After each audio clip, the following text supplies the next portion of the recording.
Hey everybody, Scout Crafty here again. It's Friday. TGIF, thank God it's Friday. Made it through another week. They're going quick. Boy, I'll tell you, right before the holidays, December flies by. It goes so fast. Couple things to get to today. First of all, you know, the poor man's flea market where I walk around at night looking at other people's junk they're throwing out. Well, I told you, November, December, January, always good months because I think people clean up before company. I think that has a lot to do with it. People probably saying, look, we got people coming over, get rid of this stuff. And there's all kinds of stuff. People, you know, they're redoing a bathroom and throwing stuff out. And saw a couple things. One house that I saw that was moving, you know, this house is moving for a while, and they threw out a whole bunch of photo albums and photography lenses, things like that, all kinds of stuff that I just couldn't take. And the bag's open, so somebody was already there before me, but I saw all these albums, these photo albums. I was like, oh God, look at that. And I just quickly looked through them while I was there, and I saw a couple things. Let me show you what I picked up. Now, there was, like I said, about 4 or so of these albums in the trash, along with a bunch of slides and everything, and they were soaking wet. And they must have been either left out in the rain or maybe there's a flood downstairs. I don't know what happened. But for those of you, if you ever get involved in a flood, the photos can be dried out. There's no problem with water. In fact, when you're developing photos, the last procedure is to put them in something called a fixer, which is nothing more than water with a special agent that you put them in, then you hang them to dry or whatever. So you can always, if they get wet, it's okay. Just put them somewhere flat on some newspapers and let them dry out. I had this on the furnace for a couple days, so they're mostly dry. But I can't show you this way because of the glare from all the lights I got down here. But this was somebody's life work of photography. Everything that's in this book, or the other ones, was this guy was into photography. And I said, I bet you I either knew this guy or ran into him somewhere, because they're all local, a lot of local pictures, a lot of New York City, some around the world, Rome, you know, in Italy, things like that. And there were some really interesting pictures dating back to the 70s and whatnot, because you could see some of the hairstyles and even the dates on the back of the photographs, you know. I'm going to just go through a couple and then I'll just voice over, but it felt so bad. I said, some guy took some guy's hobby. This was his life's hobby, and just to be thrown away like that, you know. So let me show you a couple and then I'll voice over it.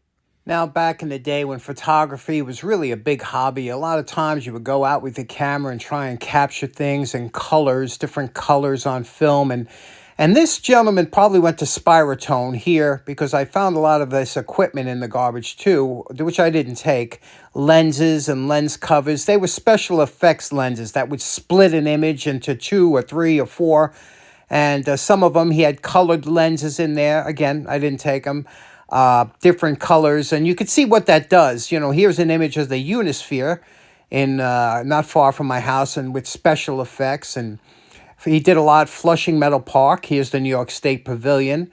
One of the bridges here, and some old cars that you could see. And again, the New York State Pavilion. But what's interesting about this, and I got a great story about that if you want to hear it, that's the stained glass roof of the New York State Pavilion, which is no longer there. And again, you probably remember that from Men in Black. Really interesting. And again, he was checking on his colors by taking different pictures, and colors fade with photographs. They always do, you know. They don't stay the same. He was doing some macro photography here with the dollar bill, which I thought was interesting. Here's 1971. He took a picture of the Statue of Liberty, which is only a couple miles from my house. And here's the United Nations. All kinds of great stuff here. Some more pictures of different areas he went. Just fantastic stuff. Nice tugboat with a filter. So you can see that guy was a accomplished photographer, and I'm sure he had a lot of fun with the hobby. A lot of money back then to get film developed and to put those sleeves and things like that. It's a shame to see that stuff going to landfill. Anyway, I also found something interesting. I think you might find interesting. Let me show you. That is this. Look at this. A 4-foot vintage fluorescent light fixture. Now, this is from that guy that's throwing out tools. Every week he teases me with a different tool. In fact, a couple weeks ago, he threw out this tile cutter. Can you see this tile cutter here? Now, the reason I didn't take that tile cutter is because I can't stand tile. I'm a linoleum man, but I mean, he's always throwing out something. I think he's moving soon too. Anyway, fluorescent light fixtures. Let's talk about them real quick. Now, in order to have a decent shop, you got to have good lighting. And I have, I don't know, a dozen fluorescent lighting fixtures up there. A lot of them were changed over to LED. And but some of them is still fluorescent. And when the ballasts go, I usually change over to LED. But this one here, I want to open it up, see if it works. A lot of times they don't. And I'm going to show you how to test. It didn't have any bulbs in it, but to take, first thing you have to do is take the shield off. And these things have gotten quite expensive. You used to be able to pick these up for $10 or $15. Now they've gotten so expensive. You got to pop 2 screws out, one here, one on the other side, and take a look at the ballast inside. Once the screws are taken out, you just lift this up like this. Oh, there we go. Look at this. You know what this is? That's a woodworking shop. That guy had a woodworking shop, and there's the dust that comes in with a woodworking shop. And here it is. We have advanced ballast. Let's just vacuum this out real quick and take a look at what we got. First, you're going to vacuum and use a brush to get any loose dust off, and then you can see once that comes out, they look like brand new inside, right? The end units here, these just fit into a cap. They're kind of pressed in here. They slide into this cap. And this is the ballast here. This will tell you what type of bulbs to use here. And you can see here, T12. Interesting fact here. When you hear of a bulb size like a T12, a T8, T5, okay, T stands for tubular. That stands for the shape of the bulb is tubular. And the following number, 12, 5, 8, whatever it is the size in eighths of an inch. So if you had a T2, a 2/8 of an inch would be a 1/4 inch. So that'd be a T2 is a 1/4 of an inch. A T4 would be a 1/2 an inch. And that's how that goes. A T8 is 1 inch because they're 1/8 of an inch. So, and when you see T12, that, you know, you convert into inches. Now, when I converted I took out the bulbs. I didn't throw them out because they were still good when I converted to LED, some of them. So I'm going to show you how to check the bulb. Now, to check and see if your ballast is good, this is one way to check it. You take the wire nut off of the white, the common, the neutral lead. Okay, so you take the wire nut off. You touch, this is continuity. Hear that beeping? You touch it to here, and then you touch all 4 of your sockets. And you should have no beeping. That means the ballast should be good. Okay, now the fluorescence and lighting goes back to the 1850s, but 1901, Peter Hewitt creates the first mercury lamp. 1934, GE comes out with a different commercially viable lamp that can be used in businesses and whatnot, and that's where they really take off. They use a lot less energy and give a lot more light, or lumens. How a fluorescent tube works, it's a vacuum tube. That means it's in a vacuum. It's filled with a argon or other inert gas, and there's a drop of mercury. In a 4-foot tube, like I'm going to show you, there's only between 2 and 5 milligrams of mercury, very little. And what happens is, on these pins on each end of the fluorescent tube, when these get energized, they heat up. When they heat up and the conditions are right, using high energy and a ballast, this mercury vaporizes and it shoots back and forth. And what happens is it creates ultraviolet light, which means it's a tremendous amount that was no good for us. So what they do is they coat the inside of this tube with a phosphorus coating. And depending on the color of that coating is the color of the bulb you'll get. But that phosphorus coating is what allows us to see the visible light and stop the ultraviolet, the harmful rays from coming out. It's an amazing invention, really is. And let me show you how to test. So remember, there's 2 tungsten filaments on each end of this fluorescent light. And these are what usually burns out in a light. Now, sometimes you might see you turn it on, it's flickering. There's different reasons for different causes, but usually if it don't, it means one of these is burnt out. So to test it, we get our trusty multimeter again, and we put it on the continuity tester, and I'll show you how we test it. Now we have our meters set on continuity and audible, so you could hear it. Listen. Hear that beep? Now I'm going to touch these two electrodes, and when I do, that tungsten filament that's inside here, if it's intact, it should beep. There we go, it's intact. Now here is a bulb that I have, again from up there, that I kept. I don't know, I guess this is before I knew how to test them. And you see I have NG with a question mark. Like, I wasn't sure if this bulb was good or not. So let's test it out. Apparently it wasn't working, but let me check it out. I have the two probes touching the two ends. Nothing. So this bulb is no good. Now, just to show you, I'm going to take the same bulb and I'm going to test the other end, because very rarely do the two ends burn out at once. Let's test this end here. See that? So this end is good. The other end is burnt out, which renders the whole bulb useless.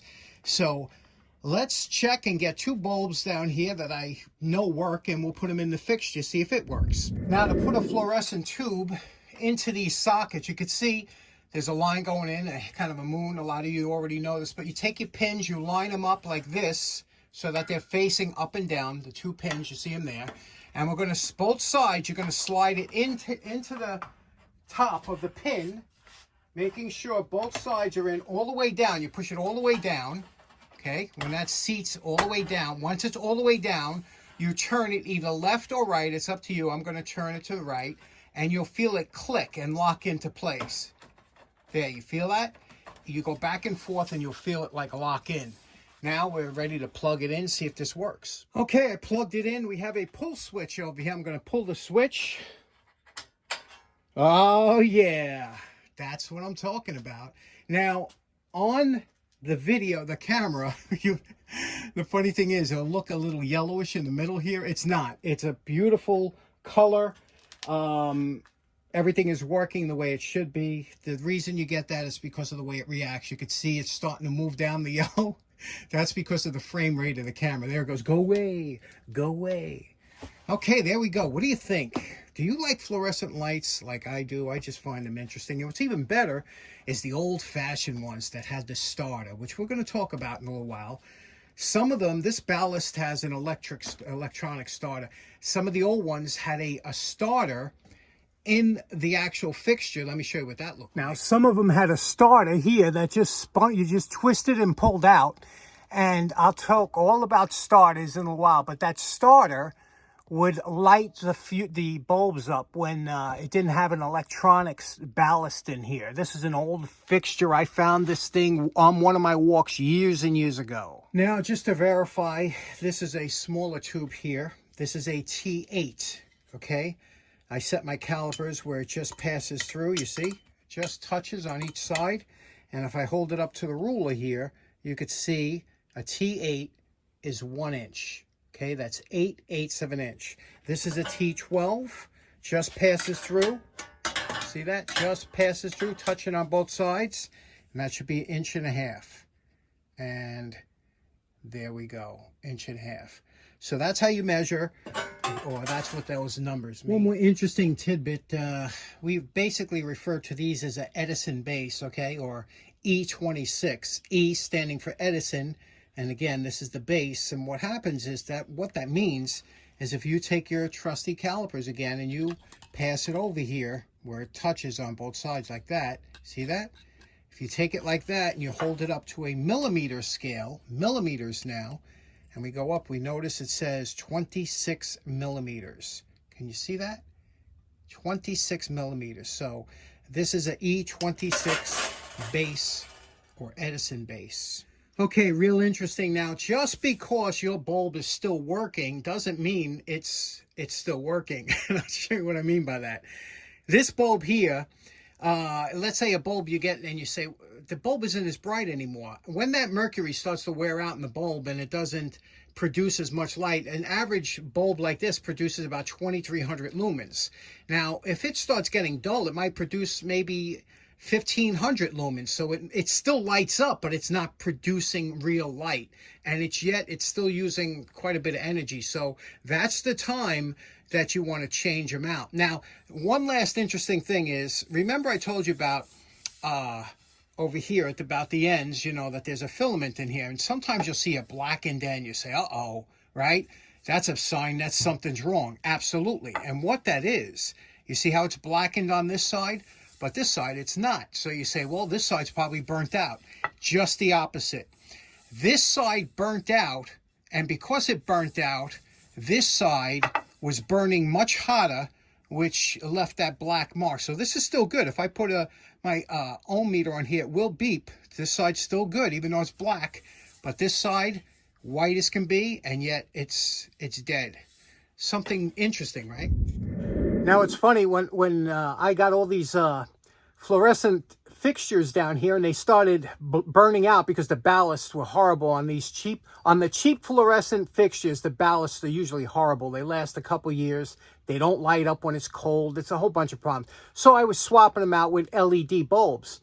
However, being a light bulb freak and an old fixture, and I love the old stuff, so I try and keep, like that one, I'll keep it until that ballast goes, and then I'll make the decision. Sometimes you can come across a ballast cheap, other times, but that was a good find in the trash. And I don't know if you have any LED or shop lights down your basement, but they really improve your work and the fact that you could see much better.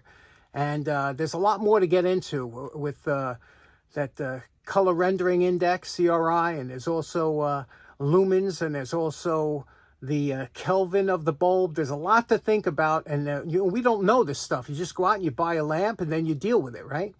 Anyway, I hope you were able to sit through it this far. I hope you have a great day. Enjoy your weekend. We'll see you again on Monday. Take care now. Bye-bye.